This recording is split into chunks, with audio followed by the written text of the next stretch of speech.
Hello everyone, I hope you are fine and doing well. स्वागत है आप लोगों का सिविल स्टेप के यूट्यूब चैनल पर। मैं आशा करता हूं कि आप सब बहुत अच्छे होंगे और इस कोरोना महामारी के टाइम पर अपना और अपने घर वालों का काफ़ी अच्छे से ध्यान रख रहे होंगे। मैं आप सबको यही सलाह देना चाहूँगा कि बहुत प्रिकॉशंस रखिए और बाहर जितना हो सके उतना कम जाइए और बहुत ध्यान रखिए अपना भी और अपनों का भी, क्योंकि इस महामारी के टाइम पर अगर हम अच्छे से अपना ध्यान नहीं रखेंगे तो ये एक बहुत ही बड़ा बर्डन हमारी सोसाइटी पर और हमारे परिवार पर, उसके साथ साथ हमारे देश पर पड़ेगा। तो हमारी खुद की जिम्मेदारी है एक युवा होने के नाते कि हम अपना और अपनों का ध्यान रखें। मैं आपसे आशा करता हूं कि आप बहुत अच्छे से ऑलरेडी स्टेप्स ले रहे होंगे, लेकिन मेरे इस रिक्वेस्ट के बाद आप और ज़्यादा अपना ध्यान रखिए। यही मेरी कोशिश है आप लोगों को जागरूक करने की। ठीक है, तो आते हैं हमारे लेक्चर पर। हमारा जो आज का टॉपिक है वो है economic survey of Haryana 2020 and 21 part 5। हम अपने पिछले कुछ लेक्चर्स में इकोनॉमिक सर्वे के कुछ इंपॉर्टेंट चैप्टर्स ऑलरेडी कवर कर चुके हैं। अगर आपको पता हो तो आपने देखा कि हमने पार्ट 1 में कवर किया था हरियाणा इकोनॉमिक एंड प्रोस्पेक्ट्स। उसके बाद पार्ट 2 में हमने बात करी पब्लिक फाइनेंसिस की। पार्ट 3 में हमने बात करी एग्रीकल्चर एंड अलाइड सेक्टर की, जो कि एक बहुत ही इंपॉर्टेंट चैप्टर था। और पार्ट 4 में हमने बात करी थी इंडस्ट्री की। तो आशा है कि आप लोगों ने वो लेक्चर देखे होंगे और उन लेक्चर्स को अप्रिशिएट किया होगा। अगर कोई सजेशन है, कोई भी आपको मुझे एक सलाह देनी है, तो आप प्लीज़ आगे आइए और मुझे सलाह दीजिए। और इसके साथ साथ आप कुछ ऐसे टॉपिक्स भी मुझे बता सकते हैं जिनके ऊपर आपको वीडियो चाहिए। तो मेरी कोशिश ये रहेगी कि मैं आपको वो लेक्चर्स प्रोवाइड करूँ।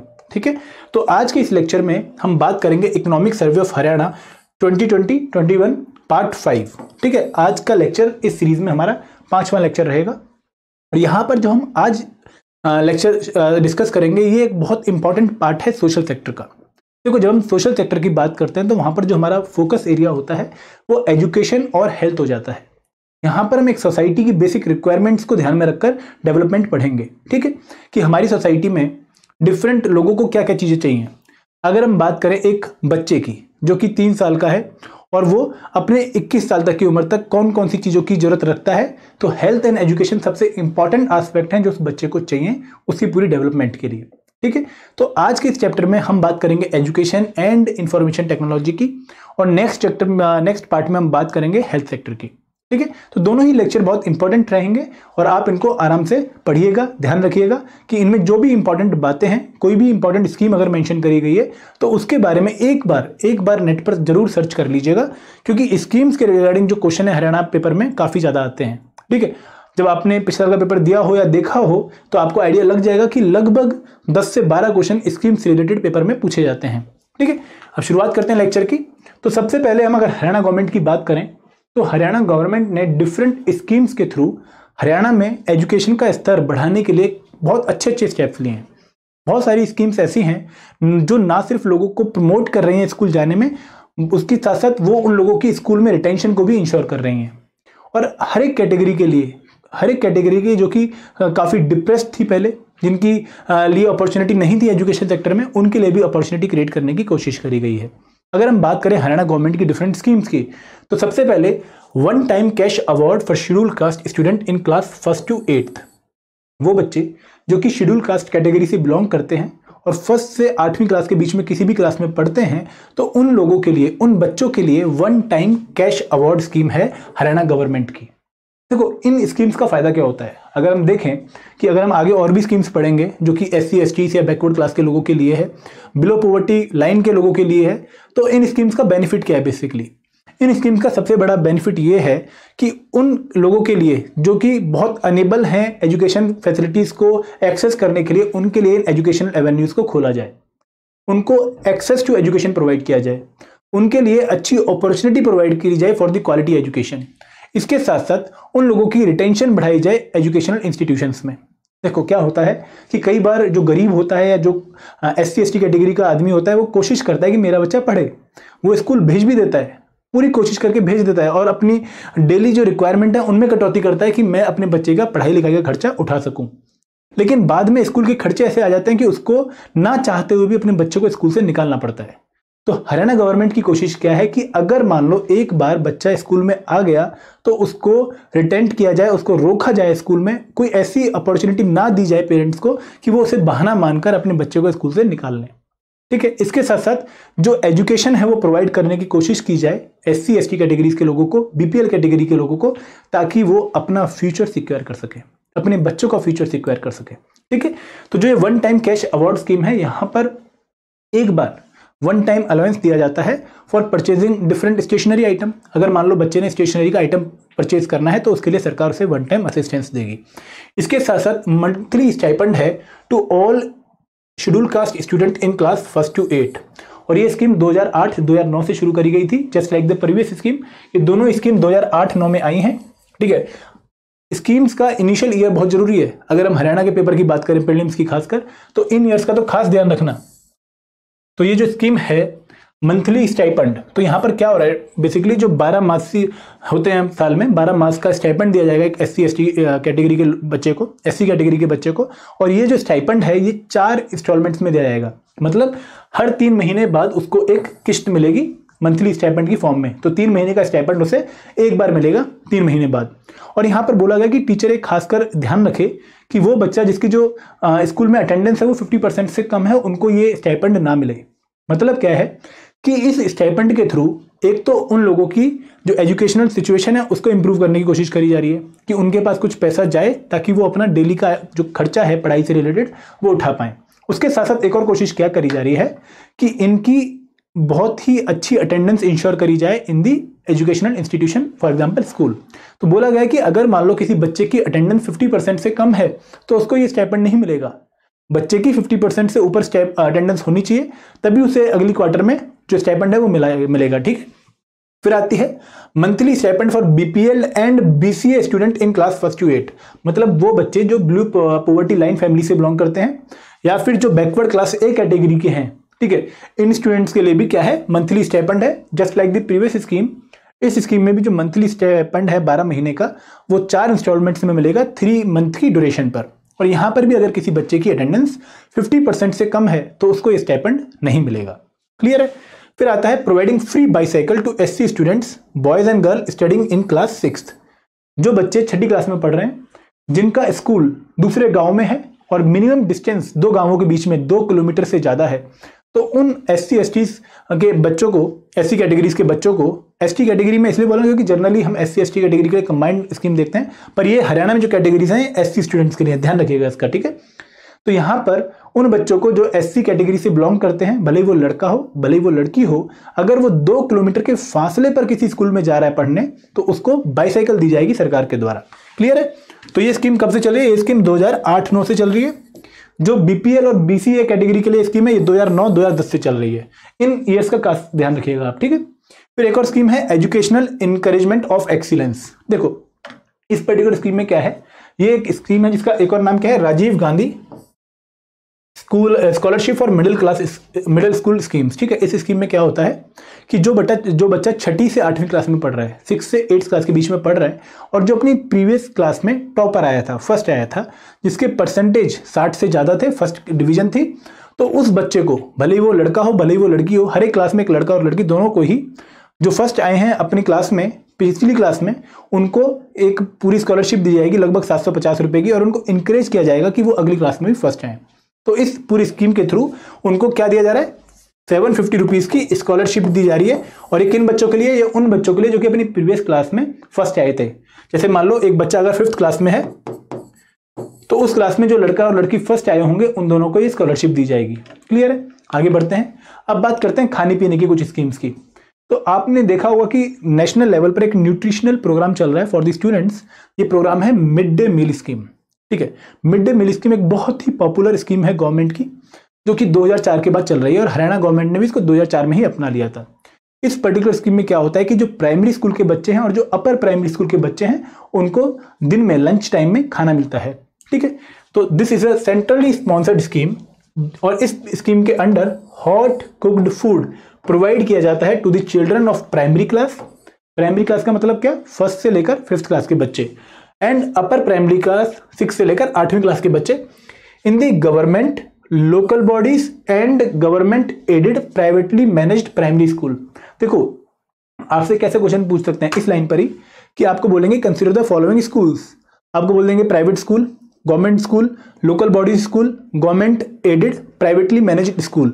अब नीचे पूछ लेंगे इनमें से कौन से स्कूलों में मिड डे मील स्कीम के तहत आपका जो खाना है बच्चों को हॉट कुक्ड फूड दिया जाता है। तो आपको इन चीज़ों का भी खास ध्यान रखना है, ठीक है। इसको 2004 में 15 अगस्त लॉन्च किया गया था। इस पर्टिकुलर स्कीम के अंडर व्हीट एंड राइस, दो तरह के फूड ग्रेन प्रोवाइड किए जाते हैं बच्चों को। और जो फूड कॉर्पोरेशन ऑफ इंडिया है, ये जो सप्लाई है फूड और व्हीट और राइस की, इसको इंश्योर करता है। जो प्राइमरी स्कूल के चिल्ड्रन है उनके लिए 100 ग्राम, और जो अपर प्राइमरी स्कूल के बच्चे हैं उनके लिए 150 ग्राम का जो व्हीट एंड राइस है वो इंश्योर किया गया है, ठीक है। इसके साथ साथ जो जो ये कुकिंग कॉस्ट है, जो खाना पकाने की कॉस्ट आ रही है, इसमें लगभग प्राइमरी स्कूल के लिए 5 रुपए और मिडिल स्कूल के लिए 8.5 रुपए का खर्चा आता है, जिसको सेंटर एंड स्टेट गवर्नमेंट दोनों ही बॉर्न आउट करती हैं।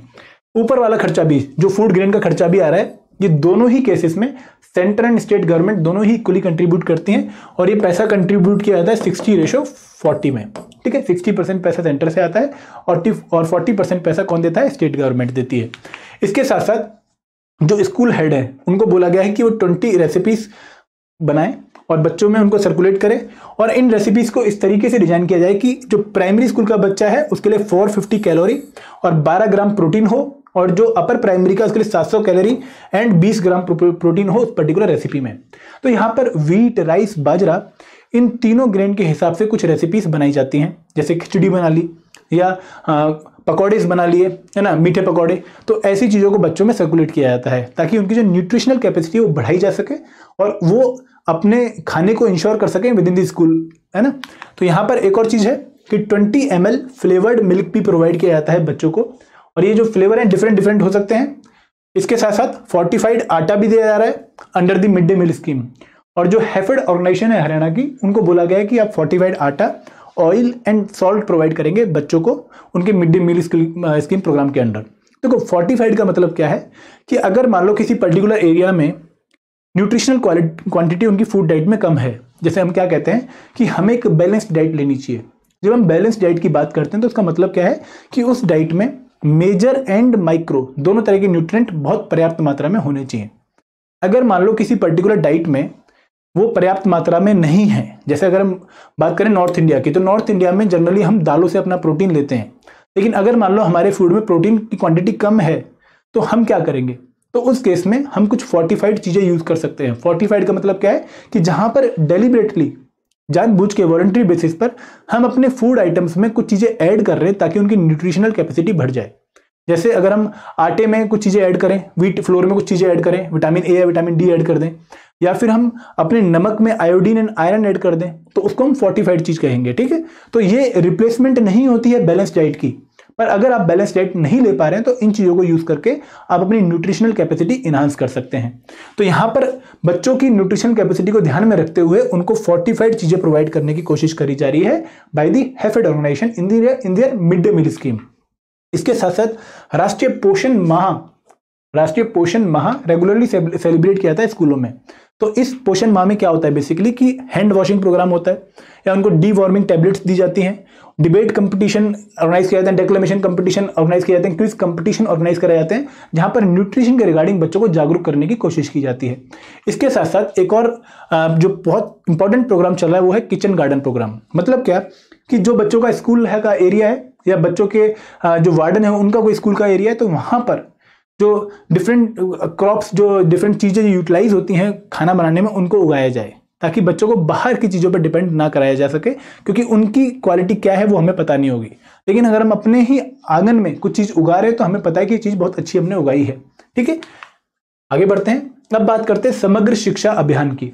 देखो समग्र शिक्षा जो अभियान है ये गवर्नमेंट का एक बहुत ही पॉपुलर अभियान है, जहां पर एक पर्टिकुलर अम्ब्रेला के अंडर हर चीज प्रोवाइड करने की कोशिश की जा रही है, और जो एजुकेशन है उसको बहुत इंक्लूसिव एंड इक्विटेबल बनाने की कोशिश करी जा रही है, ठीक है।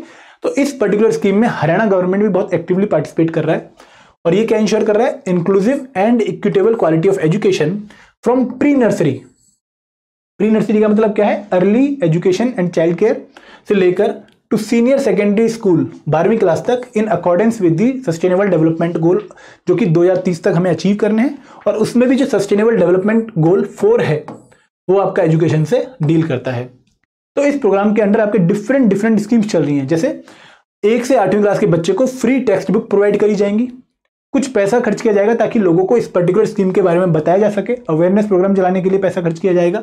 इसके साथ साथ कुछ क्वालिटी कंपोनेंट्स इसमें होंगे, जैसे स्कूलों की जो दीवारें हैं वहां पर एकेडमी से रिलेटेड ड्राइंग्स होंगी, कि कुछ दीवारों पर मैथ के फॉर्मूला लिखे होंगे, कुछ दीवारों पर आपके भारत का मानचित्र होगा और डिफरेंट डिफरेंट सिटीज मार्क होंगी। तो इस तरीके की फेस लिफ्टिंग करी जाएगी स्कूल्स की। फिर सेफ्टी एंड सिक्योरिटी के लिए जो MHRD ministry of human resource and development है, इन्होंने एक सेफ्टी प्लेज बनाई हुई है, वो जो स्कूल की एक वॉल पर पक्का लिखी होगी और इसके लिए हर एक स्कूल को लगभग 500 रुपए दिए जाएंगे। ठीक है, इसके साथ साथ योगा प्रमोशन किया जाएगा स्कूल में एंड बैगलेस स्कूल इसकी कोशिश करी जाएगी बनाने की। देखो बैगलेस स्कूल में क्या होगा कि स्कूल में कुछ एक पर्टिकुलर एरिया बनाए जाएंगे जिसको क्या बोला गया है, पिजन होल। ये एक तरह के एरिया है जहां पर बच्चे अपनी जो नेसेसरी बुक्स हैं या जो अपनी टेक्स्ट बुक है उनको रख के जा सके, उनको डेली लाने की उनको जरूरत ना पड़े। तो लगभग 1500 स्कूलों में ये पिजन होल बनाने की कोशिश करी जा रही है। इसके साथ साथ इनोवेटिव एक्टिविटीज को प्रमोट करने के लिए youth and eco club, art and cultural talent search examination ये आपके प्रमोट किए जाएंगे। फिर लर्निंग एनहांसमेंट प्रोग्राम के लिए रीडिंग प्रमोशन वीक सेलिब्रेट किया जाएगा। टीचर्स की ट्रेनिंग करी जाएगी अंडर द निष्ठा अभियान। लाइब्रेरी ग्रांट दी जाएगी। राष्ट्रीय आविष्कार अभियान योजना के अंडर बच्चों में इनोवेटिवनेस को प्रमोट किया जाएगा। फिर है support at pre primary level, sport and physical education और वोकेशनल एजुकेशन पर बहुत स्ट्रेस किया जाएगा इस पर्टिकुलर स्कीम के अंडर। तो बेसिकली कोशिश क्या करी जा रही है कि ऑल राउंड डेवलपमेंट करी जाए बच्चों की और उनके डिफरेंट एरियाज पर। देखो जब हम स्कूल की बात करते हैं तो जब आप स्कूल जाते हैं तो बेसिकली आप क्या क्या चीजें सीखने जा रहे हैं। आप एक तो करिकुलम के थ्रू नॉलेज गेन करने जा रहे हैं, एक आप अपनी साइको मोटर स्किल्स डेवलप करने जा रहे हैं। साइको मोटर स्किल्स का मतलब क्या है कि जैसे आप अपनी लिखने की हैबिट को डेवलप करने जा रहे हैं। आपकी अच्छी राइटिंग है तो हम मानते हैं कि बच्चा काफी बैलेंस्ड है। उसके साथ साथ आप अपनी कॉग्निटिव एबिलिटीज को डेवलप करने जा रहे हैं। फिर उसके बाद आप अपनी टीम वर्क क्वालिटीज जैसे कोऑपरेशन, म्यूचुअल अंडरस्टैंडिंग, इनको डेवलप करने जा रहे हैं। तो स्कूल में हम मल्टीपल एस्पेक्ट्स कवर करते हैं और ये हमारा एक बहुत ही मेन एजेंट है सोशलाइजेशन का, जिससे हम बहुत इंपॉर्टेंट वैल्यूज जो हमारी आगे काम आने वाली तो उनको हम इम्बाइब करते हैं। ठीक है, तो ये पूरी स्कीम उन पूरे वैल्यू सिस्टम को डेवलप करने की कोशिश कर रही है। फिर है कस्तूरबा गांधी बालिका विद्यालय।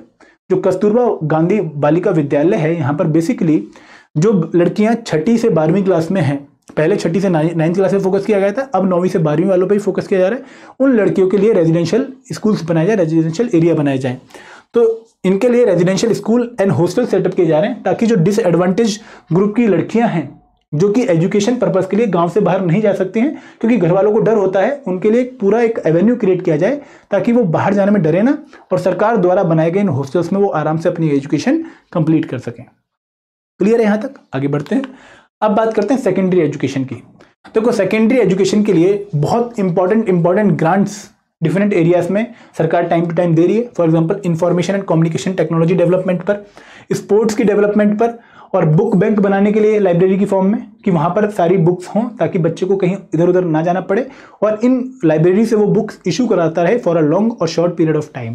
ठीक है, इसके साथ साथ जो टीचर कॉन्ट्रैक्ट बेसिस पर थे 1993 से काम कर रहे थे उनके लिए पेंशन स्कीम की भी क्रिएशन करी गई है। इसके साथ साथ कोविड-19 पैंडेमिक के टाइम पर जहां पर बच्चों के बोर्ड एग्जामिनेशन नहीं हुए हैं वहां पर जो गवर्नमेंट का अवसर ऐप है इसको यूज किया गया है। इस अवसर ऐप में करिकुलम बेस्ड ई कंटेंट सारा मिल जाएगा आपको और यहां पर आप बच्चों की असेसमेंट भी कर सकते हैं ऑनलाइन। ठीक है, तो इस पूरे ऐप के थ्रू ये कोशिश करी गई है कि बच्चों का घर बैठे करिकुलम कवर करवाया सके और उनकी असेसमेंट टाइम टू टाइम की जा सके।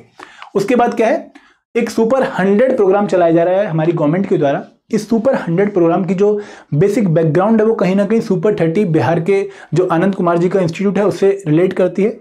जो बच्चे सरकारी स्कूल में पढ़ते हैं और प्राइवेट स्कूल के बच्चों से कम्पीट नहीं कर पा रहे उन बच्चों को टारगेट किया जा रहा है और उन बच्चों को फ्री कोचिंग प्रोवाइड करी जा रही है ताकि वो अपने IIT, NIT या फिर जो आपके एम्स मेडिकल टाइप के एग्जामिनेशन है उनको अच्छे से निकाल पाएं। तो यहाँ पर अभी 2 सेंटर चल रहे हैं, पंचकुला एंड रेवाड़ी में। ठीक है, 2 डिस्ट्रिक्ट ऑलरेडी इसमें कवर हो चुके हैं, पंचकुला एंड रेवाड़ी, जहां पर लगभग 116 और 115 बच्चों को ट्रेन किया जा रहा है। इसके अलावा अभी 4 और स्कूल्स में 4 और डिस्ट्रिक्ट में सुपर 100 प्रोग्राम चलाने की बात करी जा रही है ताकि लगभग 750 बच्चे इस पूरे प्रोग्राम के अंदर कवर किए जा सकें। क्लियर है? इसके बाद स्वच्छ प्रांगण, सॉरी इसका नाम है स्वच्छ प्रांगण। ये एक स्कीम चलाई जा रही है स्कूलों में ताकि बच्चों को एनवायरनमेंट के लिए प्रमोट अवेयर किया जा सके, उनको बताया जा सके कि हमारे लिए पशु पक्षी फ्लोरा फौना या फिर हमारा जो एनवायरनमेंट है वो कितना जरूरी है। और यहाँ पर एक प्रोग्राम है बाला, बिल्डिंग एज लर्निंग एड। इस प्रोग्राम के अंडर बच्चों में curiosity, divergent thinking and promotion of innovativeness की जा रही है ताकि बच्चे ड्राइंग के थ्रू या फिर इनोवेटिव एक्टिविटीज के थ्रू अपने माइंड को शार्प कर सकें। ठीक है, तो ये सेकेंडरी एजुकेशन में डिफरेंट टाइप की एक्टिविटीज बच्चों की डेवलपमेंट के लिए हमें हरियाणा गवर्नमेंट के द्वारा ली जाती हुई दिखती हैं। अब आगे बात करते हैं, अब बात करते हैं हायर एजुकेशन की। तो just like primary and secondary education, higher education पे भी हमारी गवर्नमेंट का बहुत ज़्यादा जोर है। ठीक है, Indian institute of information technology हमें बनता हुआ दिखता है, वो हम बात करेंगे इंफॉर्मेशन टेक्नोलॉजी में। इससे पहले हम बात करते हैं कि डिपार्टमेंट ऑफ हायर एजुकेशन ने डिफरेंट स्टेप्स लिए हैं ताकि वो quality as well as capacity higher education में इंक्रीज कर सके हमारी स्टेट गवर्नमेंट की। ठीक है, तो यहाँ पर लगभग 172 गवर्नमेंट कॉलेज हैं हरियाणा में, जिनमें 69 लगभग 70 कॉलेज एक्सक्लूसिवली सिर्फ लड़कियों के लिए हैं। तो जो लड़कियां बहुत शाई फील करती हैं उन स्कूल्स में जाने पे जहाँ पर बॉयज़ भी पढ़ते हैं, तो उनके लिए सेपरेटली आपको स्कूल्स देखने को मिलेंगे जो कि गर्ल्स पर फोकस करते हैं। इसके बाद 15 नए गवर्नमेंट कॉलेज स्टार्ट किए गए इस साल, और गवर्नमेंट ऑफ हरियाणा ने बहुत ज़्यादा इन्वेस्टमेंट करी है in creating an extensive infrastructure of government own degrees college and state universities. तो जितने भी हमारे स्कूल हैं वहाँ पर टॉयलेट की व्यवस्था, साफ पानी की व्यवस्था, स्पोर्ट्स की व्यवस्था, उसके साथ साथ जो बाकी कोकुलर एक्टिविटीज़ होती है उनके लिए पूरे रिसोर्सेज डेवलप करने की कोशिश करी है इस पूरे साल में। इसके साथ अगर बात करें तो government college, government aided college, self financed college में जो एडमिशन है वो ऑनलाइन सारा कंडक्ट कराया जाता है डिपार्टमेंट ऑफ हायर एजुकेशन के द्वारा। तो यहाँ पर ऐसा नहीं कि किसी की अगर जान पहचान है तो वो एडमिशन ले ले, तो एक बहुत ही ट्रांसपेरेंट सिस्टम के थ्रू इन गवर्नमेंट कॉलेजेस में एडमिशन की व्यवस्था भी करी गई है। तो हायर एजुकेशन में भी जो हरियाणा गवर्नमेंट है, अगर उसकी आप परफॉर्मेंस देखें कुछ सालों में तो काफ़ी इंप्रूव हुई है, और इसमें बहुत ज़्यादा अच्छी परफॉर्मेंस है गर्ल्स की। और वो किस वजह से, क्योंकि उनके लिए डेडिकेटेड आपको स्टेप्स लेते हुए दिखते हैं हरियाणा गवर्नमेंट के द्वारा। ठीक है, आगे बढ़ते हैं, अब बात करते हैं टेक्निकल एजुकेशन की। टेक्निकल एजुकेशन में Indian institute of information technology establish किया गया है सोनीपत में, जिसकी जो अभी क्लासेस थी, अभी बिल्डिंग पूरी बनी नहीं है, तो इसकी क्लासेस NIT कुरुक्षेत्र में हुई थी। तो ये एक बहुत ही फेमस इंस्टीट्यूट बन रहा है हरियाणा में, सोनीपत में। कौन से एरिया में? खिलोहर विलेज में। इसके साथ साथ national institute of fashion technology ये स्टेब्लिश किया जा रहा है पंचकुला सेक्टर 23 में, जो कि मिनिस्ट्री ऑफ टेक्सटाइल की मदद से बनाया जा रहा है। कौन सा इंस्टीट्यूट है? National institute of fashion technology. इसके बाद 7 नए गवर्नमेंट पॉलिटेक्निक स्टेब्लिश किए गए हैं, 11 वुमेन हॉस्टल्स बनाए गए हैं डिफरेंट पॉलिटेक्निक्स में, और जो गवर्नमेंट के एक सेंट्रली स्पॉन्सर्ड स्कीम चल रही है सेंट्रल गवर्नमेंट की, अपग्रेडेशन ऑफ एग्जिस्टिंग पॉलिटेक्निक्स, यहाँ पर भी 12 गवर्नमेंट पॉलिटेक्निक्स इंक्लूड किए गए हैं। तो diploma courses as well as degree courses में दोनों ही एरियाज में गवर्नमेंट स्टेप ले रही है। तो यहाँ पर कुछ नए पॉलिटेक्निक बनाए गए और कुछ एग्जिस्टिंग पॉलिटेक्निक्स को इंप्रूव करने की, अपग्रेड करने की कोशिश करी गई है। इसके साथ साथ कम्युनिटी डेवलपमेंट थ्रू पॉलिटेक्निक ये स्कीम भी चलाई जा रही है गवर्नमेंट के द्वारा, जो कि 16 government and government aided polytechnics में चल रही है। इसके साथ technical education quality improvement programme, technical education quality improvement programme एक सेंट्रल गवर्नमेंट का प्रोजेक्ट है, जहां पर जो इंजीनियरिंग की एजुकेशन है उसकी क्वालिटी इंप्रूव करने की कोशिश की जा रही है। यहाँ जो ये प्रोग्राम है ये 3 फेजेस में चला है। जो पहला फेज है वो 2010 से पहले था, जो दूसरा फेज है वो 2010 के बाद 2017 तक चला है, और अब तीसरा फेज इसका कैरी आउट हो रहा है। तो हरियाणा गवर्नमेंट के 5 कॉलेज इस पर्टिकुलर प्रोग्राम का इस टाइम पार्ट हैं, जिसमें हमारी दीनबंधु छोटूराम कॉलेज सोनीपत, उसके साथ साथ जो university institute of engineering education है वो आपका कवर है। तो डिफरेंट स्कूल्स को गवर्नमेंट के TEQIP प्रोग्राम फेज 3 में इंक्लूड किया गया है। इसके साथ साथ 5 नए गवर्नमेंट एडेड इंस्टीट्यूशन जो कि TEQIP एंड TEQIP2 फेज 2 में पार्टिसिपेट कर चुके थे, उनको फेज 3 के लिए सिलेक्ट किया गया है। और इसके साथ साथ गवर्नमेंट डिप्लोमा कोर्सेज में भी और डिग्री कोर्सेज में भी जो एजुकेशन फीस है उसको वापस करने की भी कोशिश कर रही है उन बच्चों के लिए जो कि काफ़ी अच्छी परफॉर्मेंस दे रहे हैं एजुकेशन के फील्ड में। जैसे 20,000 रुपये या फिर ट्यूशन फीस वापस करी जाएगी, या फिर 40,000 रुपये या 40,000 रुपये के अलावा जो ट्यूशन फीस अगर उससे कम है तो वो रीएम्बर्स करी जाएगी उन बच्चों के लिए जो कि SC कैटेगरी के हैं और एजुकेशन में काफ़ी अच्छी परफॉर्मेंस है उनकी। तो उनके लिए ट्यूशन फीस को रीएम्बर्स करने की भी स्कीम है हरियाणा गवर्नमेंट की इन दी टेक्निकल एजुकेशन कैटेगरी। क्लियर है? आगे बात करते हैं skill development and industrial training की। नो डाउट, देखो अगर किसी स्कूल में या किसी कंट्री में, स्टेट में हम बात करें, एजुकेशन का लेवल कितना भी अच्छा क्यों ना हो, लेकिन अगर आप स्किल डेवलपमेंट पे जोर नहीं दे रहे हैं तो उस एजुकेशन और एकेडमिया की रिक्वायरमेंट के बीच में एक गैप बन जाता है, जहां पर आपको लगता है कि यार आप बहुत बच्चे पढ़ा रहे हो लेकिन उतने अच्छे बच्चे, उतनी अच्छी लेबर फोर्स आप जनरेट नहीं कर पा रहे हो। तो किसी भी एजुकेशनल इंस्टीट्यूशन में हमें इस तरीके से एजुकेशन प्रोवाइड करनी चाहिए कि एकेडमिया और इंडस्ट्री के बीच में लिंकेज बनी रहे, कि जो चीजें आगे चाहिए, जो रिक्वायरमेंट आगे है, उसी हिसाब से बच्चे तैयार हों। तो यहाँ पर जो ये गैप फुलफिल करता है वो है स्किल डेवलपमेंट प्रोग्राम। तो हमारी जो गवर्नमेंट है ये skill development and industrial training पर पूरा फोकस दे रही है। तो अगर हम देखें, skill development and industrial training department is providing training for certificate courses, जहां पर अगर मान लो किसी बच्चे को कोर्स करना है तो उस कोर्स के साथ उसको पूरी जानकारी दी जाएगी, इस कोर्स में उसके साथ साथ उसको एक सर्टिफिकेट दिया जाएगा, जिस सर्टिफिकेट को यूज कर सकता है डिफरेंट इंटरव्यूज में। ठीक है, तो 1 ईयर 2 ईयर डिप्लोमा दिया जा रहा है। इसके साथ साथ 172 गवर्नमेंट इंस्टीट्यूट है, 139 coed and 33 government industrial training institute for women, जहां पर स्किल ट्रेनिंग पर जोर दिया जाता है। इसके साथ साथ 242 प्राइवेट इंडस्ट्रियल ट्रेनिंग इंस्टीट्यूट्स हैं। फिर स्किल इंडिया इनिशिएटिव, जो कि हमारे नेशनल गवर्नमेंट का इनिशिएटिव है, उसको भी हरियाणा में एग्रेसिवली फॉलो किया जा रहा है for training different youth in different types of trade. ठीक है, फिर अगर हम बात करें प्रधानमंत्री कौशल विकास योजना की, जो कि 2016 में स्कीम लाई गई थी ministry of skill development and entrepreneurship द्वारा। इस स्कीम के अंडर ग्रांट दी जा रही है बच्चों को और free cost skill development training दी जा रही है, स्किल सर्टिफिकेशन करी जा रही है, जहां पर उनको 350 टाइप ऑफ जॉब में ट्रेनिंग दी जा सके ताकि वो बाद में अपनी एम्प्लॉयबिलिटी को इंक्रीज कर सकें। ठीक है, फिर national apprenticeship promotion scheme NPAS, और इस स्कीम की खास बात क्या है कि यहाँ पर हरियाणा की परफॉर्मेंस बहुत ही तगड़ी थी। इस नेशनल अप्रेंटिसशिप प्रोग्राम के अंडर हरियाणा गवर्नमेंट को 2017 में चैंपियन ऑफ चेंज अवार्ड भी मिल चुका है, क्योंकि हरियाणा में अगर हम देखें कि 1 लाख पॉपुलेशन पर कितने अप्रेंटिस हैं तो हरियाणा में नंबर नेशनल लेवल से काफ़ी अच्छा है। अभी भी अगर हम 2020 की बात भी करें तो भी लगभग 450 अप्रेंटिस हैं पर lack of population in Haryana, जो कि बहुत अच्छा नंबर है as compared to national average. ठीक है, फिर अगर हम बात करें डुअल सिस्टम ऑफ ट्रेनिंग की, जहां पर जो बच्चे यहाँ पे जो लोग ऑलरेडी जॉब में पार्टिसिपेट कर रहे हैं, ऑलरेडी कोई ना कोई जॉब परफॉर्म कर रहे हैं, अगर वो चाहते हैं कि वो अपनी स्किल सेट को इंप्रूव करें, वो चाहते हैं कि वो एक डिप्लोमा कोर्स ले लें ताकि उनकी जो आगे की प्रमोशन वगैरह है वो बढ़ जाएं, तो इस केस में उनके लिए dual system of training programme है, जहां पर ऑन जॉब ट्रेनिंग प्रोवाइड करी जा रही है। लगभग 3 से 12 महीने का 1 ईयर ITI कोर्स, 3 से 6 महीने का, और 6 से 12 महीने का 2 ईयर ITI कोर्स। तो यहाँ पर जो लोग ऑलरेडी जॉब का पार्ट है उनकी स्किल इंप्रूवमेंट की कोशिश करी जा रही है। ठीक है, फिर आता है इलेक्ट्रॉनिक्स एंड इंफॉर्मेशन टेक्नोलॉजी वाला पार्ट, और इसमें देखो इस पूरे प्रोग्राम में हम क्या देखेंगे, different type of government initiative देखेंगे जो कि इस डिपार्टमेंट के द्वारा चलाए जा रहे हैं। तो खरीद एक प्लेटफॉर्म है, गवर्नेंस इनिशिएटिव है, जहां पर ट्रांसपेरेंसी लेके जाई जा रही है इन दी फूड प्रोक्योरमेंट प्रोसेस। ठीक है, आपसे पूछ सकते हैं, क्योंकि अगर आप मेंस का पेपर देखें लास्ट ईयर का, तो वहां पर डिफरेंट प्रोग्राम्स के बारे में क्वेश्चन आया था 15 नंबर का, तो आपको इन डिफरेंट प्रोग्राम्स के बारे में पता होना चाहिए। सिमिलरली कोविड-19 संघर्ष सेनानी पोर्टल, जहां पर वॉलंटियर्स पार्टिसिपेट कर सकते हैं लोगों की मदद करने के लिए। फिर है हरियाणा आत्मनिर्भर पोर्टल, जहां पे लोगों की फाइनेंशियल रेगुलेशंस या फाइनेंशियल नीड्स को टारगेट किया जा रहा है, to extend the following financial and banking services of Haryana to the resident of the state. इसके साथ साथ web based integrated workflow system launch किया गया था 2021 में, जहां पर जो ग्रुप C, ग्रुप D या नॉन गैजेटेड टीचिंग पोस्ट के एम्प्लॉइज हैं वो खुद को रजिस्टर कर सकते हैं और सरकार की नीतियों की जानकारी ले सकते हैं।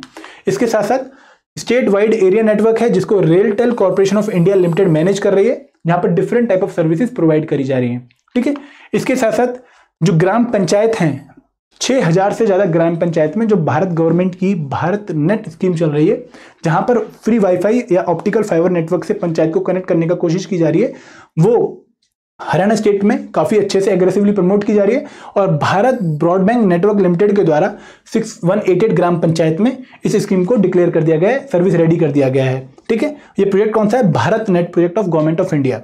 इसके साथ साथ innovation and startup hub Gurgaon में स्टेब्लिश किया गया है, ऑपरेशनल है वो फुली। और एक और बात कि एक सरल पोर्टल है, और इस सरल पोर्टल में बहुत सारी जो गवर्नमेंट सर्विसेज है वो प्रोवाइड करी जा रही है to the residents of the state. तो यहाँ पर आप बहुत मल्टीपल स्टेप्स देखेंगे, इनिशिएटिव्स देखेंगे जो कि गवर्नमेंट ले रही है इलेक्ट्रॉनिक्स एंड इंफॉर्मेशन टेक्नोलॉजी की मदद से लोगों को अच्छी सर्विस प्रोवाइड करने में। ठीक है, फिर आता है साइंस एंड टेक्नोलॉजी डोमेन। यहाँ पर सबसे पहले आती है पोज स्कॉलरशिप स्कीम। इस पोज स्कॉलरशिप स्कीम के तहत जो स्टूडेंट हैं जो कि काफ़ी अच्छी परफॉर्मेंस दे रहे हैं, टॉप 150 स्टूडेंट हैं मान लो, या फिर टॉप 50 स्टूडेंट हैं इन पोस्ट ग्रेजुएशन, उनको 4,000 और 6,000 रुपए की स्कॉलरशिप प्रोवाइड करी जा रही है। ठीक है, फिर जो Haryana science talent search scheme के इसके अंडर 1500 स्कॉलरशिप प्रोवाइड करी जा रही है मेरिटोरियस स्टूडेंट को, जिनमें से 1250 स्टूडेंट वो हैं जो कि हरियाणा बोर्ड के हैं और 250 स्टूडेंट वो हैं जो कि सीबीएसई बोर्ड के हैं। ठीक है, इसके साथ साथ Kalpana Chawla memorial planetarium establish किया गया है। कहां पर? ये आपका करनाल में है। तो ये डिफरेंट स्कीम्स आपकी एजुकेशन एंड आईटी की फील्ड में आपको देखने को मिलती हैं बाय दी हरियाणा गवर्नमेंट। तो देखो, आपको इस लेक्चर में मेरी कोशिश क्या थी कि मैं आपको जो इकोनॉमिक सर्वे में डिफरेंट स्कीम्स दे रखी हैं एजुकेशन एंड आईटी की, उनके बारे में अवगत करा पाऊं। आपकी एक कोशिश ये रहेगी कि इनको एक बुक पे नोट कर लीजिए, एक नोटबुक पे नोट कर लीजिए और पुराने पार्ट के साथ इनको इंक्लूड कर लीजिए। और ये स्कीम्स आप रिवाइज करते रहिए टाइम टू टाइम, क्योंकि हरियाणा के पेपर में स्कीम्स के रिगार्डिंग एक क्वेश्चन आपको पक्का देखने को मिलेगा। तो ये था आज का लेक्चर जहां पर हमने पार्ट 5 कवर किया। मैं आशा करता हूं कि आपने लेक्चर एंजॉय किया होगा। एक आपसे रिक्वेस्ट है कि अगर आप लेक्चर एंजॉय कर रहे हैं, आपको लगता है कि ये लेक्चर अच्छा है, तो इसको जितना हो सके शेयर करिए, सब्सक्राइब करिए हमारे चैनल को, और आगे भी अपनी कुछ सजेशन अगर आप हमें देना चाहें तो वो आप दे सकते हैं। Thank you very much. जय हिंद, जय भारत।